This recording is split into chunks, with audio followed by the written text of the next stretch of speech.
Automakers are revving up for the new year, but our next guest says investors should still expect choppy waters or perhaps bumpy roads ahead, with inflationary prices and volume declines still weighing on the sector. Wells Fargo senior analyst Colin Langan is joining us now with his outlook for next year. Hey, Colin, good to see you. And you basically, when you're looking at the whole of the industry and what sales we could expect next year, you think that the consensus is a little bit too optimistic. Talk to us about your targets and why you think that they're going to be lower than perhaps what the street's pricing in.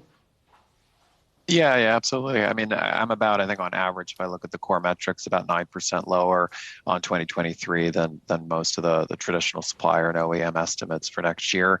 I think there's really two key drivers that I think about. One is just light vehicle production. I think, we're expecting just 2% year-over-year growth, really with a lot of concerns driven out of Europe and China. China's actually already, above where they were before COVID.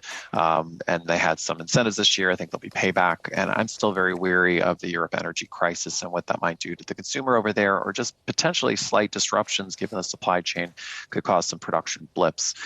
So I think we're going to see more conservative, particularly from the suppliers, guiding on production year-over-year to be much lower than what people are baking into their numbers now. I think the benchmark tends to be around 4%. And then secondly, I think people are expecting, particularly for the suppliers, this inflation recovery tailwind from 2022 inflationary costs into 23. I think that's absolutely going to happen. I think what they're underestimating is the continued inflation into 2023. And we're already seeing, January 1, there'll be a 20% minimum wage increase in Mexico. That's a big hub for labor, for suppliers. And so already day one, we're going to have inflationary wage pressure. So there's already signs before we even started the year that pressure is going to be there again. And we're very worried about pricing for the automakers.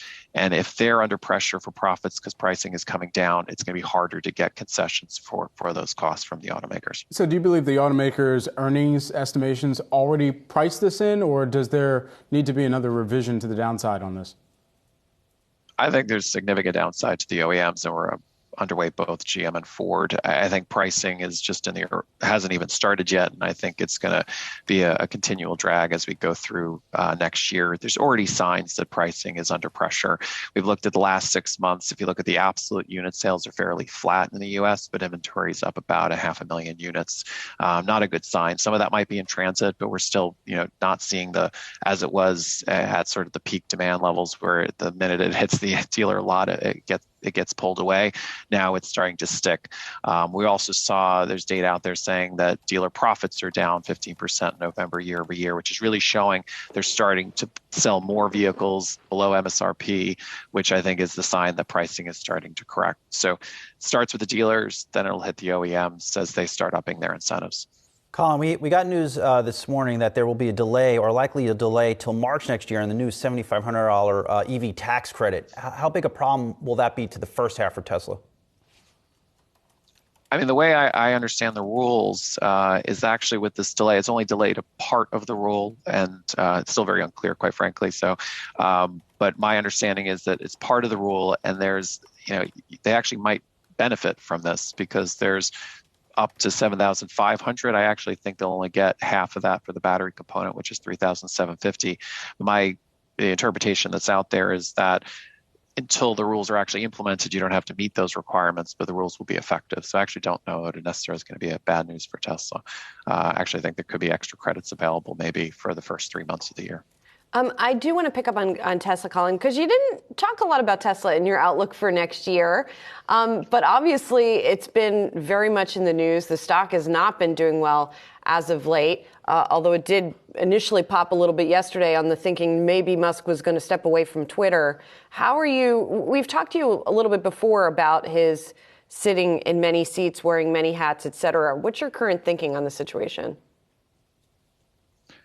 Yeah, I mean, we remain equal weight. I think there's clearly pros and cons to the stock. I mean, it's very concerning, about the weakness that we're seeing in China. We're seeing incentives go up and sales actually are not increasing there. And there's driving concern is, are we going to start seeing that in the U.S. and Europe? Is that sort of the early days of sort of softening demand? And I think that is really more of the investor along the sort of the large institutional investors' top concern. I think for Twitter, everyone I think has seen that Elon could multitask. So the actual multitasking is not something I think traditional institutional investors are that concerned about. But I do think there's a little bit of rising concern about, maybe potential brand damage from some of the headlines that are coming around the Twitter situation.